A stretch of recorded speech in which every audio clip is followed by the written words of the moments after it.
Alex, so what kind of punk do you think you would be? Would you be like a cyberpunk, medieval punk, street punk? I would just be a punk. Just be a punk? I would just be a punk. How about Punky Brewster? No, I don't want to be Punky Brewster. I'd be Punk Brewster. That'd be. I would be. I don't even know. That's okay. No one does. But that's why we're on Total Pebble Knockdown, and welcome to the show, everybody, where we don't know anymore. Instead of Total Punk Knickers. Total Punk Knickers. Oh, that's totally great. Yeah. Welcome to Total Punk Knickers. I'm Nathan. I am Alex. And thank you for joining us on the show. So, first thing that we need to talk about, which kind of falls right into what we were discussing a second ago, is games you didn't think we'd play. And I think I should probably put the addendum, games you didn't think we'd play as long as we did, because what we're going to be talking about is Cyberpunk 2077, a game that we have discussed in, fits and spurts, and that I have played a little bit on air. However, the amount of time might surprise some people, because I think between both of those characters that I made, I am now at almost 77 hours into the game. Which by any means is a decent chunk of change in a game, and probably more than you thought you'd play based on how allegedly bad it was during launch. It's the reason why I didn't pick it up at launch, though, because I knew I would have a better experience if I waited at least a year for them to work out those problems. There's a lot of games with that. Yeah, problem. Yeah, I've discussed the idea of releasing betas essentially, so that we can test it for them. We talked about that on a previous segment, which you may or may not link. I might if I think about it, but it's me. It's you. But I was actually figuring that if it was in somewhat of a finalized state, I would probably enjoy it a lot, because I have CD Projekt Red's other work in the past, and I had actually been kind of waiting for this for 8 years or so since they announced it. Yeah, everyone else too. Yeah, everybody else too, which I think is why everyone was a little bit deflated. And then Keanu came up, and I was like, well, now I'm just totally sold. But I didn't need to get it right away. However, now that I'm playing it, it does have some addictive game loops and some interesting world building that I like about it. And yes. Now, here's the interesting thing, though. In games you didn't think we'd play, you have also been playing it. I have. I waited also a year, and then I got it on sale for half off and reduced by $10 because of a coupon. Thanks, Epic. Yeah. So I picked up Cyberpunk for $20. Perfect. Worth it for the 29 hours I put into it so far. Yeah. It's good. It's good. And after we're done here, I'm going to go play some more. Yeah, exactly.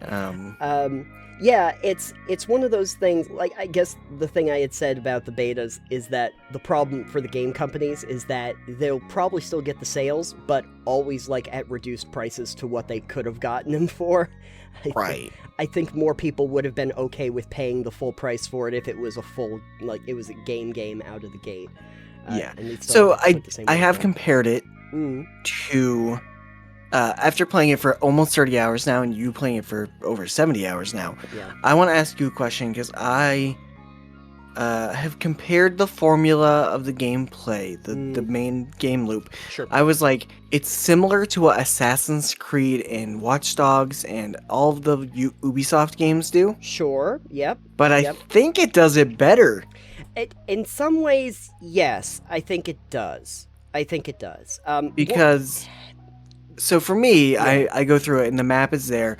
So I'm driving through on one mission. Sure. And then suddenly it's I get a police dispatch because I'm in the area. And it's hey, there's an assault in your area.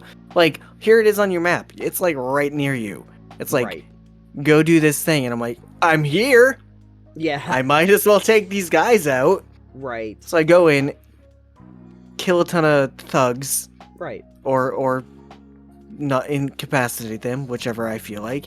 Mm-hmm. Occasionally hide all the bodies because that stealth experience is real. Oh yeah.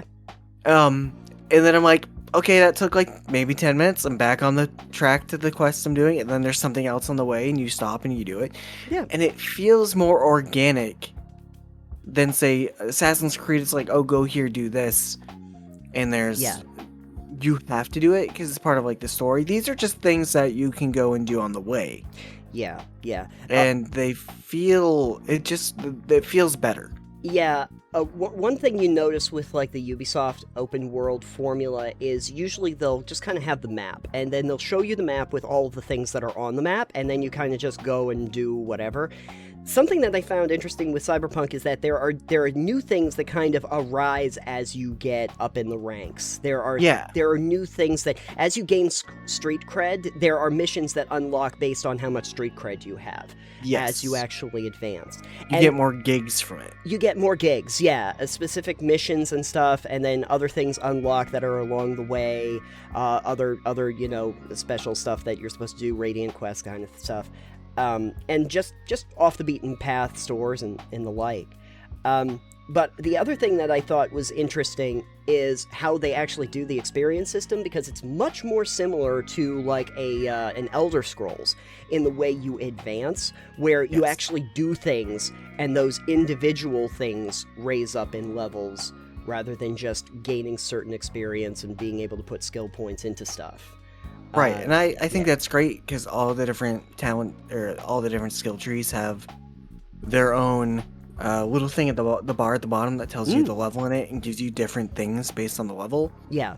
So like the better I am with handguns, the better I get with handguns. Yeah. And then every once in a while, they will actually just give you a skill point as well as a reward. But yeah, you'll get bonus criticals or whatever. With crafting, it will reduce the amount of resources that you need in order to craft, or craft at better levels or whatever. And then occasionally, you'll just get extra perk points that you can use to put into whatever you want. Right. And I liked that, and it kind of augments the just building up your basic stats, because then there's all these categories inside of it. A deeper system, I think, than a lot of them. Also the clothing system that you can build, and you can upgrade your guns and everything and put in mods. I liked that, and I think even traversal, to some degree, is a little bit better than, like, maybe even Assassin's Creed. Like, there's a lot in Assassin's Creed where it wants you to go up the cliff faces and, grapple hold your way up there. Yeah. And in Cyberpunk, they don't really do that, but they're just kind of like, well, if you're able to vault over it, great. Otherwise, you're just gonna have to figure out a different way around it. Just kind of avoid it entirely if you can. And I have a leg mod too that will allow me to do a double jump. So yeah. There's either that, or you can take the one that can power up a jump so that you jump once really high. But I was like, I think the double jump's going to be more useful for me, because sometimes you'll see big gaps, and it's like, can I get over that gap? Yeah. I think I might. I think I might be able to now. So playing around with those mechanics and seeing how the world is built, I also just really appreciated the story that I've played through so far seems pretty good. Yes, I actually enjoy that it starts off with the story the way it does. Like, the tutorial is very simple, but then you're into like an extended like intro to get to know your characters a bit. Sure. And then I'm 12 hours into the game, it goes, Cyberpunk! And I was like, motherfucker. Yeah! Like, I was joking to Ray, I was like, I'm gonna laugh when I get done with this, it's gonna give me a title screen, like, I'm finally into the game. Yeah. And it did. I was like, oh my god. It did. I've seen that more and more with games I played, like Good Life, that I play, like, 5-6 hours into the game, it's like, the Good Life, like, it's... Yeah. And I don't mind it, but like I do like the pacing they did for it, as opposed to stuff like Assassin's Creed or some other games that just want you to be invested from the get-go. Yeah. And this one built up, you start the way you start. I assume it's different based on your background as Nomad, Corpo, or Street Kid, whatever. Yeah. It is only for like the first 30 minutes or so. Then I assume just that intro tutorial is different. But then it's like you get to know characters, you get to know Jackie. Yep. And then they do some stuff, and then you're invested because it's like, all right, I've gotten the time to know this character a bit, and now suddenly, no spoilers here, but suddenly when that shit hits the fan, it's like, all right, well now I'm invested because all this crap happened, and oh yeah. It's interesting. Yeah, the way I'd basically describe, and I think that this is interesting just because it is not the typical RPG story, in that essentially it's a heist gone wrong that you just got really deep into without understanding how deep you were gonna get into it. Yeah, but it's told well. That. It is, and it kind of leads to larger things, but you don't typically see that story. Usually you're the hero that is going out on an epic quest, or you have a mission from the get-go. This idea of, well, it was just going to be this one score, in and out, it's high profile, but oh no, we just saw something we were not supposed to see, and we are now, like, enemy number one, is a story that you typically don't see told in a lot of RPGs, and I appreciated that they were going to go a different route with how basically now I'm just trying to, one, make sure I don't die, and two, and two, clear my name.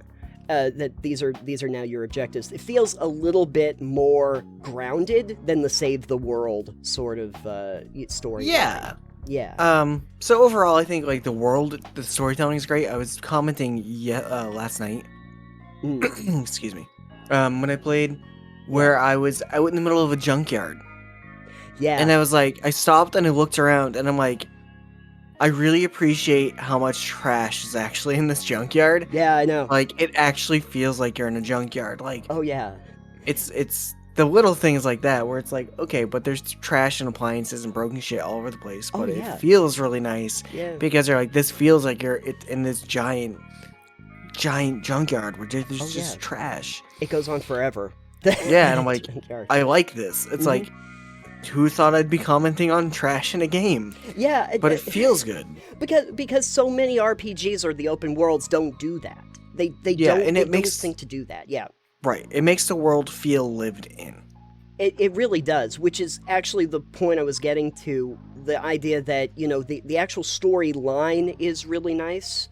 From the characters and how they present it, but then the environmental storytelling, like that junkyard, like the lights in the back alleys and the trash that happens to be around and the random people you see sleeping under bridges and stuff like that.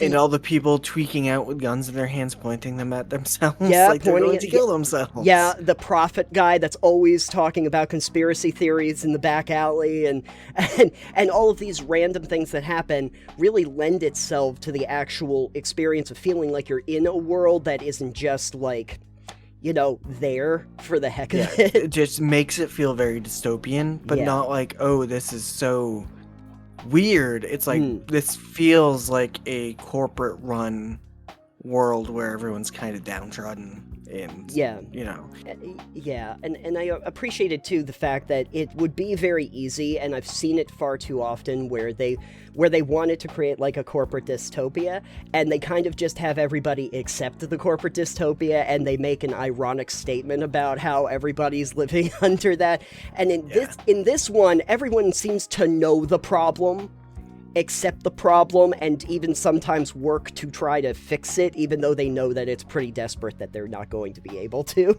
Yeah. That I kind of like that everyone that for the most part they're aware of the world that they live in. Yeah. There's also some really fun, like, just moments. Like I was mentioning, there's the gun Skippy that will talk to you, and like the smart gun, and you met a vending machine that was very nice, apparently. Yeah, I met a very nice vending machine that tried to flirt with me a little bit, I think. I don't really know. There was also a fun spot that I just got into. Delamain, who's the car. Yeah. Yep. He has you track down his wayward friends. Yeah. That's where I came into the junkyard to find one of his cabs. Yeah. The moment where you hear the cake is a lie. I haven't heard that one yet. Oh, well, anyway. Anyway, just for the record, there is one that you get, and I am pretty sure the voice for that one is literally GLaDOS. Nice. I appreciate that. From Half-Life, that does lines from Half-Life. I think you mean Portal, but it's fine. Or Portal, yeah. But they're related. I'm pretty sure they're related. They're the same universe. They're the same universe. Aperture Labs was acquired by Black Mesa. Perfect. So, Match made in heaven. Yeah. But no, in general, I think the one big problem that everyone was having was the idea of the bugs that were associated with it, but I haven't found that many at this point. I think they've patched out a lot of it. I think so. I also have a couple mods I was telling you. One of them that I did notice is the clipping with clothing. Yeah. But with one of the mods where I can like make my inner torso not visible if I'm wearing an outer torso. Oh, sure. Yeah. Is more aesthetically pleasing, but it helps get rid of the clipping issue. Mm-hmm. Like, I can be like, all right, well, maybe I don't want to wear a jacket, I just want to wear my shirt. That's fine, too. Sure. It helps with all those clipping issues, and another one I have gets rid of some of the gray mesh issues. Oh, that sure. you can see with that. Yeah. But, I haven't really found any game-breaking bugs, as far as I've been aware of. I haven't had any soft locks, hard locks, or escapes or anything. The few things that I did find is, sometimes I'll have people that clip through walls or are standing above ground or in the ground. Yeah, and occasionally I'll see, like, wow, there's like 3 of the exact same NPC right here. It's kind of weird. That has happened to me too. Not like important NPCs, but just like 3 of the same models walking around the same. I'm like, they could have done a little better with that. Yeah, you'll go up to a gang, there's 3 people, and 2 of them look exactly the same. They're dressed the same. Which isn't, again, it's not game breaking, it's just kind of a little weird. Yeah, and part of me kind of forgives that, because there are a lot of very unique models in the game, and there's just a whole lot of people that they wanted to put into it. Sometimes texture pops-ins, I've seen that. One time, a car drove off, and I just saw, like, this very polygonal, like, fuzzy outline of a person just lying on the ground, and then it disappeared. Nice. and then there was one time too where, like, I loaded up my game from my last save, and I'm outside a facility because I was gonna go in and try to sneak around, rescue somebody, and this van just out of nowhere crashes down on top of a car inside the facility, and I'm like, no idea where that came from, but nobody seemed to worry, so... I summoned my car once, and I turned around, and it was like clipped inside another car. Mm-hmm. I was like, you're not supposed to do that. Yeah. What happened here? So that's fun. Yeah. But no, overall, I think that the mechanics that they put together, like the actual game itself, without the technical aspects, is a pretty solid one. And I think the thing that really saddens me is if they had released it in a state that was like more complete, like they had really released it to the place where people thought it was going to be, the polish that they were going to put onto it probably would have been known from the outset as one of the great RPGs. And they kind of ganked that and ganked their reputation in the meantime by not releasing it in that state. Probably. Yeah. But it is good. I'm enjoying it a lot.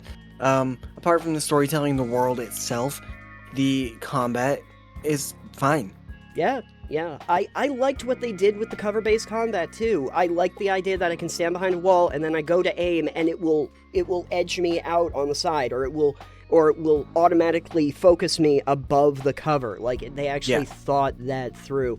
Yeah, the gunplay feels nice. Yeah. I'm playing with a controller.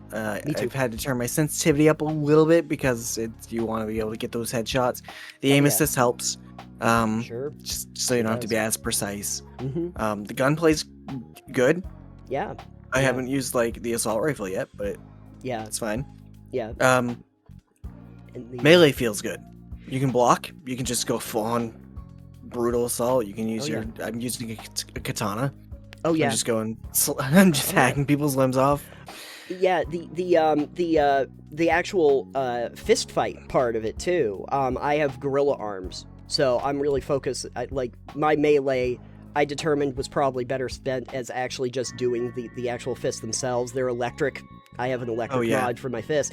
So when you get into the fist fights and the brawls and stuff like that, and just pulling out your hands, and even if you do like a power move or something on somebody who's unaware, it does a special animation to show you just pulling them in and punching them out like in the face and having them roll over onto the floor. I just found that those moments were incredibly satisfying, more so than you would imagine. And I think that the overall package was really good if they could have just nailed it from the start and they didn't punt it so that it would be that game eventually. I think that's where their reputation got hit. And then the response to it, but and then the response to it, yeah. But yeah, if you have not picked up Cyberpunk, and it is still on sale until maybe not when this episode's out. If you are able to pick up Cyberpunk when it is on sale, if you don't want to pay the full price because you're not sure about it, if you like that kind of game, kind of like the Assassin's Creed style open world game, but kind of more fluid and better, honestly. Yeah. It's like the combat I like way more than Assassin's Creed. Right. It's more of a Skyrim feel to combat. Yeah, I'd actually say that it probably lends itself more to an Elder Scrolls than even the Ubisoft world, the way it's presented. It's like if you mix them both, yeah, and took away some of the better parts of both. Yeah, if you like that kind of game, you'll probably enjoy Cyberpunk. Yeah. Be warned ahead of time, there is a lot of adult content if you're not comfortable with that type of stuff. Oh yeah. You may not really enjoy it. There are a ton of sex shops, for instance. Yeah, there's brain dances and all sorts of stuff that you can get into, and it's pretty hard to get away from like the amount of like nudity that can be in it. you can avert your gaze because it's in first person. There is a setting in there which is like specifically for streaming. There are two settings that are really nice. One is not allowing nudity. Yeah. Which is great if you're streaming or just don't want it, which is, again, is fine. Sure. The other one is actually to take out all copyrighted music, which I think every game needs to have a setting for that. They need to, yeah, I want every game today to have some kind of a streamer mode. I've seen it more and more, that there are games where it's like, here's a stream safe mode, so that anything that might get you dinged will basically just not be in there, that they can create a version for that.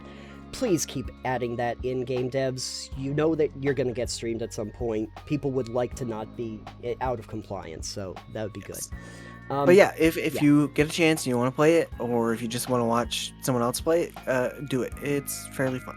It is. It's surprisingly engaging, more so than you might have originally thought. And it's better combat system than The Witcher. That is. I think that there's a lot of story stuff in The Witcher that were better narrative pieces, like the sub-stories and stuff, but... Oh, sure, but the combat sucked. The combat was terrible. Yeah, no, we're not going to argue that. Geralt drives like a tank. This is why they did first person, folks. For everyone who was like, why is it a first person from C? This is why. It works better. But anyway... Yeah, so Cyberpunk 2077, playing it finally in 22. So we have yet another one of our new segments, Mechanically Speaking, that we need to get into. This time, though, Alex, I have a one for you, because... Perfect. Lay it on me. I'm going to lay it on you. So this is actually specific to D&D, but that's okay, because we usually use it as our example for a lot of things anyway. Yeah, that's fine. But this is a system that was always confused me, and one of the reasons probably that I was a little hesitant to run a game, because I didn't know how these two things matched up. Challenge ratings and character levels. Okay, so monsters, everything like that, enemies will have challenge ratings associated with them, and then you have character levels. I never really understood, like, I kept thinking to myself, okay, so if I have a challenge rating 4, does that mean that it's right for a party that's at level 4? And if so, how many people? Okay, so generally, the way I've understood it, and again, I haven't really made my own encounters in a while, there may be people who can tell us better on this one, and that's fine. The way I understood it is a challenge rating, 4 is rated for a full party of 4 players of that level to take on. Oh, okay. Okay. So a CR4 is rated for a 4th level party to be able to handle. A 4th level party. How many players do they usually assume? Like 4 players. 4 That's players. like 4 players. Okay, so it's a 4-player party. Okay. The issue here is that when you add more monsters to a combat, it's not a CR4 and a CR1 and a CR1. You have to go in to calculate what is known as an effective character level, I believe. Okay. An ECL. And that has a different way of measuring it, which I would have to look at right now, what it's like. You know, if you have a CR4 monster, Okay. That's fine, but if you add groups of monsters, it suddenly becomes harder because there's more monsters dealing damage more often, more abilities, a lot more going on. So instead of it being like, all right, these are all like CR1s, but I've got 6 of them. It doesn't necessarily equal a CR6, but the math involved is based on the monsters. So like you might have, let's see if I can find it really quick. Sure. Because I guess generally I was a little confused because I figured that they must be assuming some amount of people in a party when they were doing that. So essentially, like, if I had the one challenge rating 5, does that mean that it's a party of 5 and also level 5? Like, that feels like it exponentially grows for challenge ratings.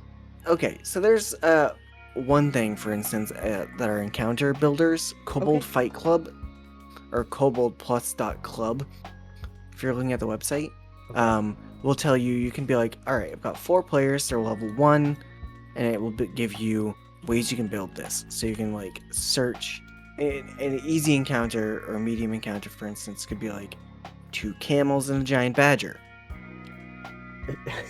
just 2 camels and a giant badger. Yeah. Okay, that sounds great. So like an easy encounter for a 4 players level 1 would be like 8 bats, which are CR0, but it like gives you an example like this. Got it. Or a noble and a spider, or whatever. So like a hard might be like a poisonous snake and a reef shark. This is just I'm just pushing random. Sure. So like, I think one way you can do it is the adjusted XP, how much it's worth. For instance, so if I do like players random hard encounter for level 2, it could be 8 poisonous snakes. Got it. Okay, 8 poisonous snakes. That sounds fun. Do they all hit me at the same time? Probably. So it depends on how many players you have and how many monsters you have, for instance. I'm not the best at this, but like for this instance, players for level 2, you could have 1 imp and 1 piercer, which is a CR1 and a CR1 half. So it takes into account like what kind of combat you're running. Okay. And then what level your characters and your monsters are. Okay. So you can build out the encounter to be like, all right, well, I've got a CR1 and then a couple smaller monsters. It's generally what you want to do, like an ogre and then some goblins, or an ogre and some orcs, which are like CR1 half. Okay. Because if you say use 2 CR4 monsters, suddenly it's a lot more difficult than using. Actually, I think it's more difficult using, say, an ogre and then orcs, like 3 or 4 orcs, than it is using like 2 ogres. Right. Because there's only 2 ogres, but there's suddenly an ogre and 6 orcs. That is a vastly different encounter. Yeah. It sure is. So it measures it that way. Okay. Generally, again, I haven't looked in it in a while, so I apologize for not having the information right in front of me. Right. But there are a bunch of things, Kobold Fight Club, and other ways you can find encounter calculators. So we can go, all right, I want to build an encounter. I'm going to add an orc and then another orc, and it can be like, all right, this is what this encounter is rated for. It'll be either easy, medium, or hard difficulty for players of that level, of that many, to deal with in general. I see. Okay. So... so my basic takeaway too is that I'm going to guess if I have 4 CR like quarters, they don't necessarily make a CR1. It's not the same thing. No, it wouldn't necessarily mean the same thing. Right. One of those is because now you have 4 monsters instead of 1, and since everything gets like the 1 turn in a round, you have 4 monsters that are acting at the same time as 1. If it was a CR1 monster as opposed to 4 quarter monsters. But because now I'm getting hit 4 times. There was that whole thing people said, like, if you want your party to feel like they're the heroes of the story, give them 1 powerful monster to fight. if you want to make them feel like there's an actual threat, give them a whole lot of small ones. Yeah, that's the difference between doing that. Is if you have 500 goblins or one CR like 500, like 20, it's a bit different. Oh yeah, like I could take on the dragon, but I think I'd rather take on the dragon than have the horde of kobolds coming at me, or those badgers with those camels. I found an easier one. This is castark.co.uk. Okay. I'll actually throw it up in the chat. That would be very helpful for me. Look at later. It's a 5th edition D&D encounter calculator. So right now I have a party of 4. They're character level 2. And on the side I can do, say, let's have one monster that is CR2. Is a difficulty of medium, like it'd be normal. The encounter challenge rating is 2 because it is one CR2 monster. Now if I have a CR3 monsters that are CR2, it becomes actually I think this is they add up appropriately in this, allegedly. Oh, good. So it counts as an encounter challenge rating 6. Okay. So it counts as a deadly encounter. Yeah. Even if I were to say do it this way. 3 CR2 monsters. 2 still counted deadly. Okay, 2 CR2 monsters still counts as deadly. So generally, you're gonna use like things that are not quite on the same level as characters to make encounters that are not deadly. Yeah. So if I do 1/4, if I have 8 1/4, it is still an encounter challenge rating 3. Okay. So if I have a party 4 that are level 3 and I have 8 CR 1/4 monsters, it is still counted as a hard encounter. Got it. Even though the combined would end up being like a 2. If I have 8 quarter monsters, it doesn't equate to really a 2 challenge rating. No, it's more because you're outnumbering the party by. You're exponentially doing that. Yeah. Yeah. Like if let's say I have an example. Let's do like a through a mirror darkly kind of way. Let's imagine that you end up with the evil party. Basically, it's your party but with a mustache. Right? It's the evil party. Your party but with a mustache. And sure. So how would I figure out what I wanted to do for a challenge rating if I have the same number of characters essentially and they're supposed to be right around the same power up so against if you were to say so if you were to do 4 characters at level 3 versus 4 monsters of CR3, which you're equating as roughly, that still counts as a deadly encounter. Yeah. The difference here is that this is not generally equating monster challenge rating to a player level. Got it. Most monsters do not have character levels. Or player, or they don't have levels, generally speaking. Sure. So if you start giving a monster levels, you're accounting. First of all, if you're using a monster that has a challenge rating, and then giving it levels, I think what you're doing is going, all right, it's got a CR of 2, and then suddenly I'm giving it 3 player levels, which becomes an encounter level 5 creature. Oh, okay. I think is how it worked. That's how it worked in, I think, 3.5. 5e might be different, but suddenly you're making this a lot harder to deal with. Sure. Which is why you don't generally give low-level monsters levels unless you're trying to make them tougher. You just add more of them, for instance. But if you're doing like players that don't have a challenge rating, like you're doing a Dragonborn that's level 4, I think you can kind of almost do point for point. If you have 4 of you and there's 4 of them, I would consider that a hard encounter probably. Sure. Since you're still equating the same number with the same abilities. I see. So it's not going to be easy. Yeah. Would it be easier to, and I guess this is one of the things that I wondered about this, is that why not just have the monsters have levels? Like I can see, like, if you had the evil party, right?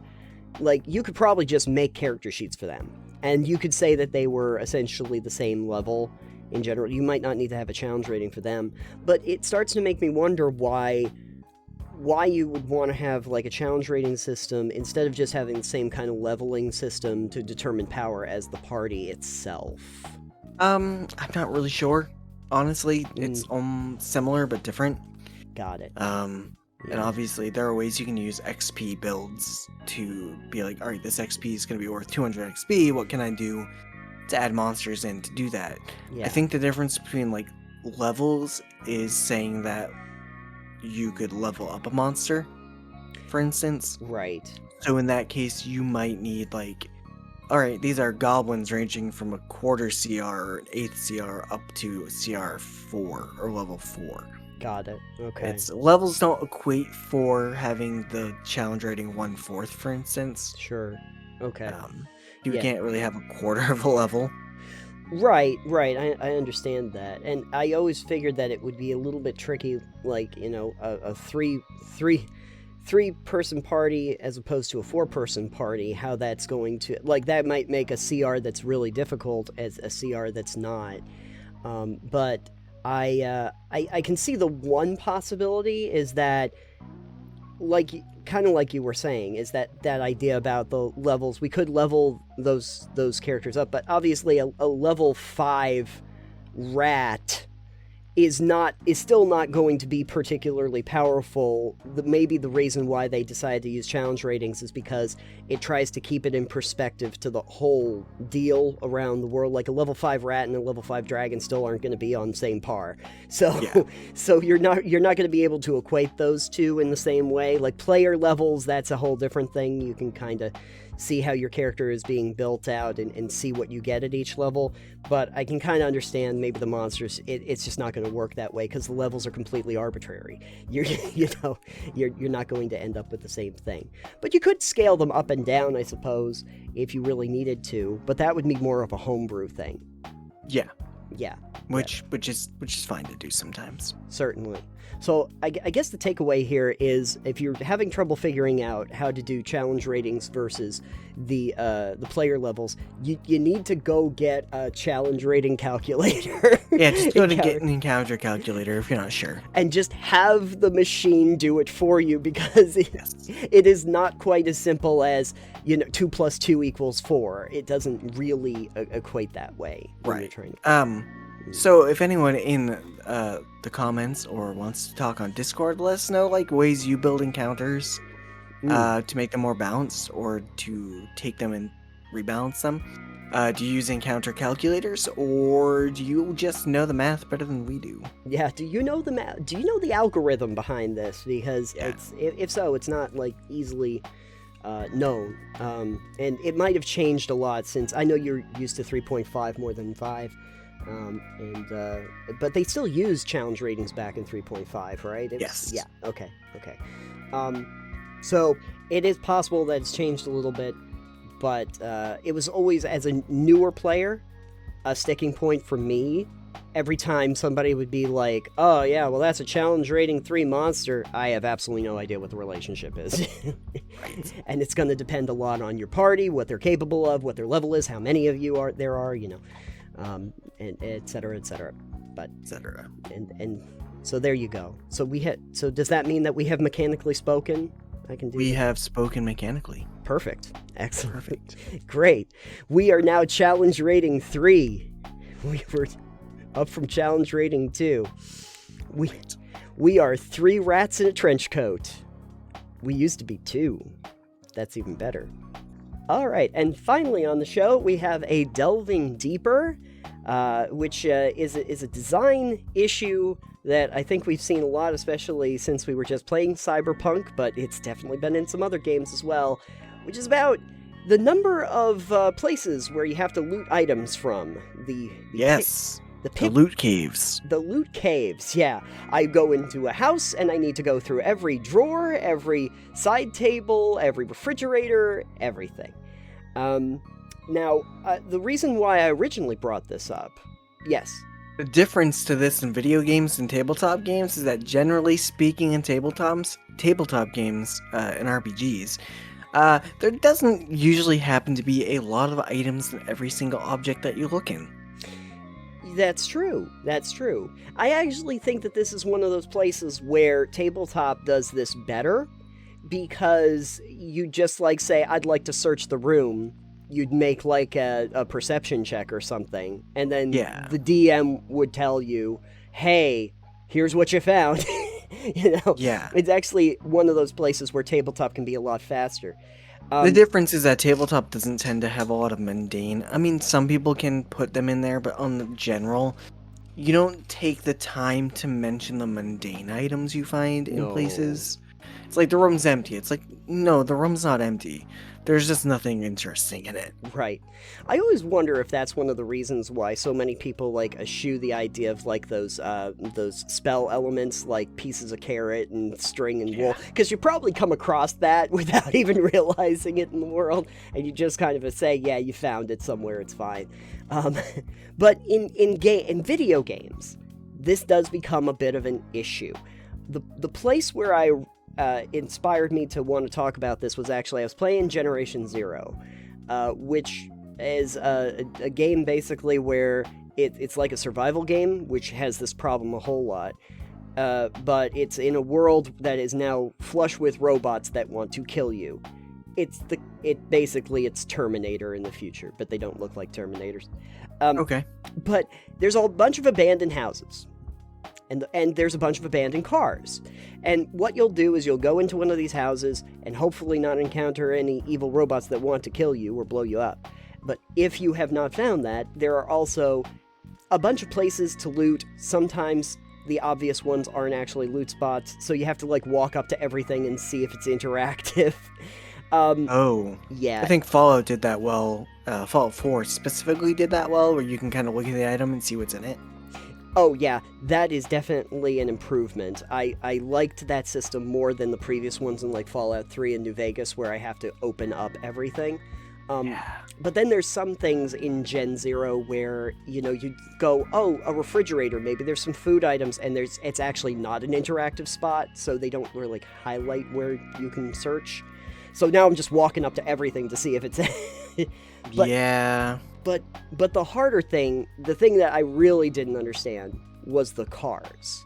So if you want to search a car, what do you normally assume if it's a searchable thing? You'd walk up to the car and you'd like search the car and see if there's anything inside of it.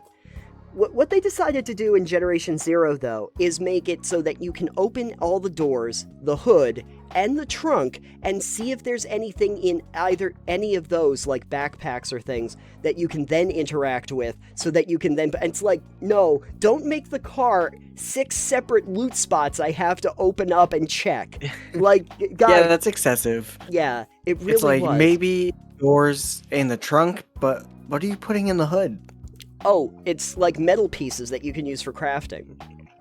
You can take out some like metal and you know what you can do? Mm-hmm. Instead of being open the hood and search for metal, you can just like turn it into a function where it's like, all right, scrap. Yeah. And you just collect, like, hold down the button until you just if it's possible, you just collect scrap. Oh yeah. You know what you do? You do the Fortnite thing. Where I just take Fortnite. Okay, you just take when you come across cars in Fortnite, you just take your pick and you just start picking it, and you just get scrap from it. Just keep scrapping it for parts. Just make it a single animation where it's like you hold the button to search for scrap, and then so the animation, you open the hood and you dig around inside and you pull out some wires and scrap metal or something, and then you close the hood. Right. I just started to realize that like. Early on, like when you just get off the docks in this game, the first thing, before you even encounter any robots, or even shoot your pistol, there's like 6 of these cars that are just on the dock outside the thing, and when you start to realize that I have to search all of these, that's like the first 10 minutes of your game. That's like when you get into Sanctuary in Fallout 4, in the first hour and a half of your game. All over the town, yeah. Is you search the entire small little cul-de-sac and you scrap everything. You scrap everything. You go into build mode, you take out everything you can't use, you scrap it all. I go down into the cellar, I go and get every single thing I possibly can. You spend the first hour and a half just doing that. Which, honestly, not the best way to start your game off with a subsystem that takes that much time. Right. It really messes with the pacing. It does. I would have actually liked to see a thing where, like, the first 5 hours or so, they don't really introduce the crafting or the base building mechanics. They wait for a while for you to really get used to the actual system and pace it a little bit better. Get into those deeper systems that are going to take a lot more time later on in the game. But the general problem, and Fallout has definitely had this, is the idea that they kind of encourage you to pick up literally everything. Like, just every single thing imaginable. Fallout 4 probably had this problem more than the previous ones because you could kind of, in 3 in New Vegas, realize that there are some items that are useful for whatever you want to craft, because you craft them with individual items, and some of them you really don't have to pick up at all. I don't need a bent tin can because I can't do anything with it whatsoever, so there's no point. Fallout 4, though, everything can be broken down into base components. Which then became a carry everything game. It became a carry literally everything you find in the game. I had so many giddy up buttercup parts. But when you go into the factory and it just weighs you down. And yeah, so now I'm moving at a snail's pace, and I have all of this stuff that I have to go break down eventually. This is the reason in Fallout 4 I made it so that all of the scrap and junk stuff, all of it, I have a mod that just makes it weightless. That's a good mod to have. Not because I think it's... I don't consider it cheating, I consider it quality of life improvement. Yeah. It's like, do I really want to be spending my game experience trucking back and forth to one area at either a snail's pace or multiple times to carry all this stuff? Yeah. It's like, no, I don't want to. Yeah, there's probably at some point going to be a soapbox that we'll have to do where we talk about, guys, weight limits and backpack space. We got to find a better... Yeah, we're probably... Are you sure that's not what we're doing right now? We're kind of talking about it right now. If I do any kind of cheat, like I will try to like augment my character, but if there was one that I would say should be like a gimme and people wouldn't like disable achievements, it should be I can make my weight limit way higher on the character, or make thankfully mods don't typically disable achievements, so yeah, usually you're in good shape for those. But yeah, so loot spots though. Yeah, the amount of places you can loot from. Yeah, too many loots, and like. Yeah. I enjoy the Borderlands style loot. Yep. Where it's everything, people drop tons of loot, that's fine. Because it's equipment you can, I mean, to be fair with Borderlands, I don't enjoy the backpack space being so limited in that. Yeah. But there's not excessive items that are useless. No, you're not picking up really if you're picking something up, it's something that is specifically like guns, equipment, artifacts. It's actual stuff you equip. There really isn't other stuff that you pick. Anytime you have a game that's going to have a crafting system, I think it runs into this problem of just needing to, pick up every single thing imaginable. And we were just talking about Cyberpunk. Even in Cyberpunk, you have that issue where, your individual characters will drop stuff, but then there will be, stuff on tables, there'll be chests in the corner, there'll be, lockers that you have to open up, and they'll all have like a rarity coding. So it's easier to locate them. Yes. Which is great, but you do have to go around and pick up legitimately everything. What they do that is useful, though, is any of those crafting parts, because they're usually broken down or easily broken down in your inventory, weigh nothing. So they don't really, hinder you from moving, and if you wanted to, you could break down the guns into spare components and stuff like that. I usually do. It's because, especially at the level I'm at, they don't sell for much. No, they won't. Later on, you start to realize at higher levels, when you get higher level guns and they do actually sell for money, it's actually better to sell them and then buy crafting components. Oh yeah. Because you can actually buy them en masse for the higher level stuff. But the point is that in any of those crafting systems, it is very easy to bog down the second that I have to pick everything up. And I started thinking about this in like a Generation Zero. Wouldn't it have been better if I could have done like a scan of the house and they could have told me what was in the house? Like if I was able to clear out all the rooms and I can say that the house is now secure, having the option to say, I would like to loot the house. Just the house. And they could tell me with like my perception, or if I have skills that helps out with it, whatever, that this is what you would find if you just did an auto collect on the house. Might not be as much as if you go around and do the individual stuff. Like maybe you would miss stuff because it would be about like your skills involved. It's not as immersive then. Yeah, but you know, there's a lot of things that aren't going to be immersive anyway, like the fact that like my guns are color-coded for rarity. That's not exactly an immersive experience either. Like, how is the orange gun? Well, in Borderlands, okay, literally my shotgun fires swords. There's a certain point where you have to say that immersion isn't going to be... I don't mind if games want to try to be immersive, but not to the point of absurdity. Yeah. I don't, like, I understand Red Dead Redemption that you would like to make this feel very lived in, but it doesn't mean I need to pick up every single can and look at it individually, or, you know. You don't really need to do that. No. There's something to be said about realistic versus realism, you know? Yeah. But at any rate, I just want them to find a way to minimize the number of actual places I need to go and like maybe consolidate it up or find a better system where I can actually avoid having to do that, because it's a pacing issue for me at a certain point, especially later on. And if they introduce it early, even worse. Sanctuary, again, takes you forever. Sanctuary Hills is just a forever deal that you can never get out of. What would be... I wish I could come up with a solution, but what would you say is one of the more egregious ones that you've dealt with in games lately? Lately? I mean, we did touch on the consumables in, like, Cyberpunk. I love the fact they have all the consumables because it adds, you know, flavor to the world. Look at all these brands of everything that we've got. Oh, yeah. But at the same time, it's like, it feels unnecessary to have that many that do that many of the same things. Oh, sure. It's like, I don't need 20 different brands of alcohol that I'm never going to use.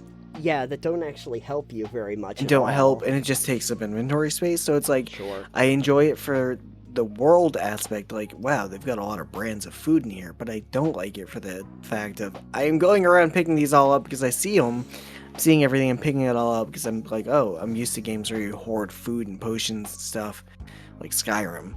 Yeah. And then I just end up dumping, we were talking about earlier, so we just end up mass selling our consumables. Oh, yeah. Skyrim, what I would do is I would pick everything up, and I had mods to make everything weightless too, for the materials for crafting, alchemy stuff, and then the food I made way less, but then I'll go into my home and I'll just take all the food I've got and deposit it into like one container. Yeah, exactly. And I'll do that with all my crafting stuff just to get it out of my inventory. Sure.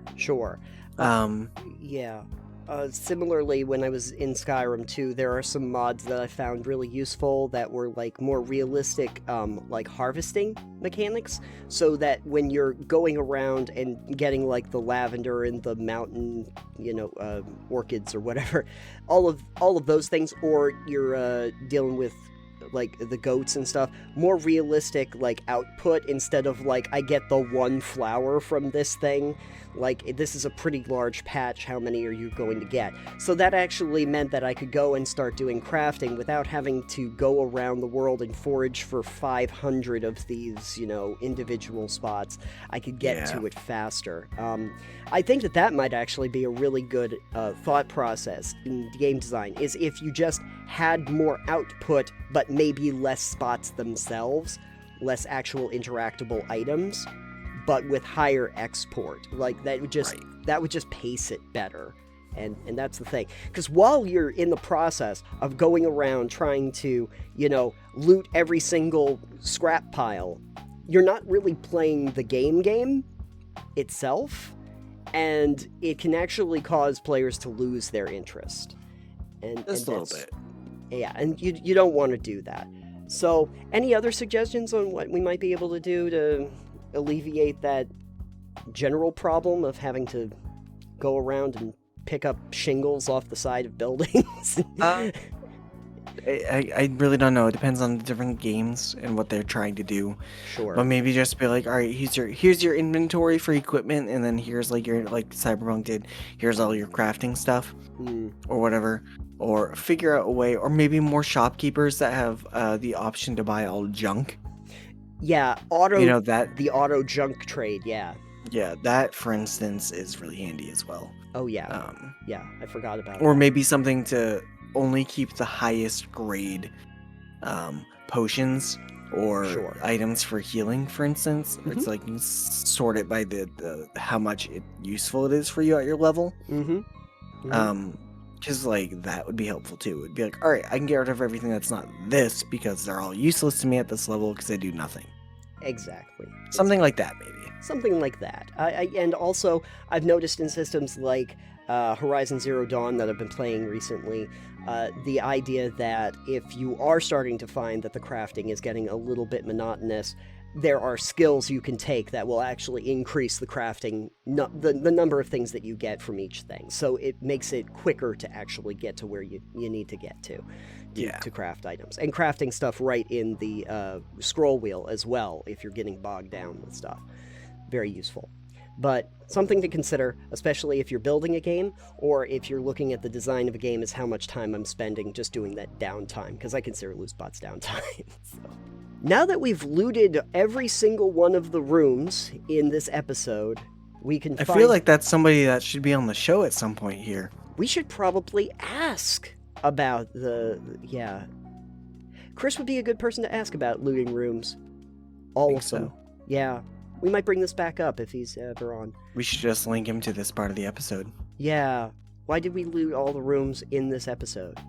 Because there was stuff in it. Like twigs that I need to use to build stuff. But now that we've done that, if people wanted to loot every single one of the episodes, Alex, where could they go? If you want to loot the episodes of TPK, please go to totalpebbleknockdown.com.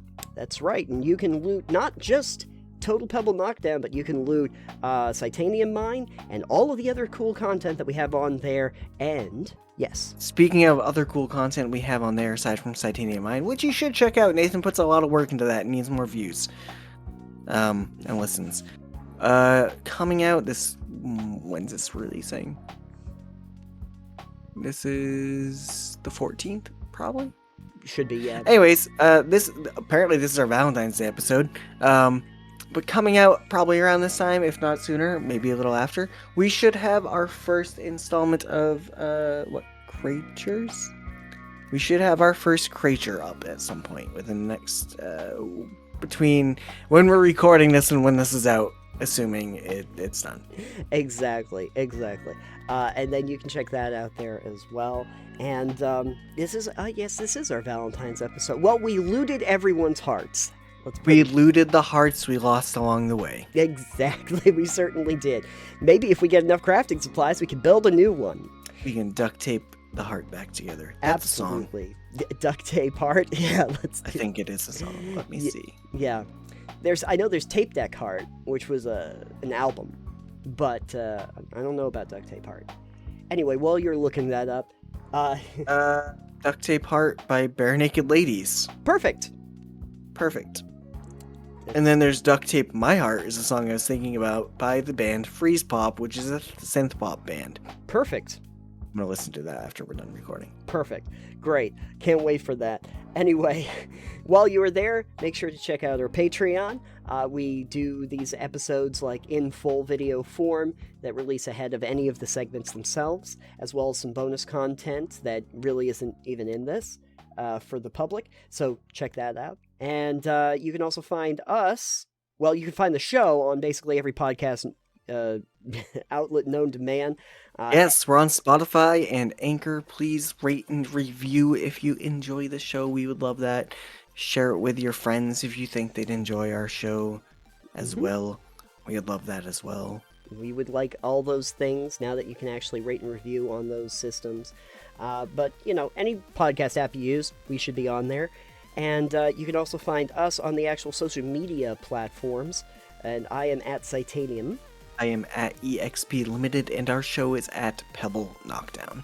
So feel free to check us out there. If you have any suggestions for episodes or any comments or, expansive dialogue that you wanted to do about topics we talked about here, feel free to catch us over on those networks like Twitter, or you can find us on our Discord, which is a public Discord, so you can check out the conversation there. With that all said, now that we have fully looted this episode for gear and have found really nothing, I don't think so, except a CR-15 creature that wanted to kill us. A mimic. We tried to loot a mimic and it did not work out very well. Nope. Since we tried that and died, because this is a Dark Souls rules now, we are gonna get out of here now that we're back at the bonfire. There's so many references in that sentence, and I don't like it. Thank you for joining us, though, on this episode of Total Pebble Knockdown. I hope everybody has a lovely, apparently, Valentine's Day. Make sure to find your anthropomorphic fighter that you can take to the prom, and we will talk to you on the next one. Goodbye, everybody. Bye.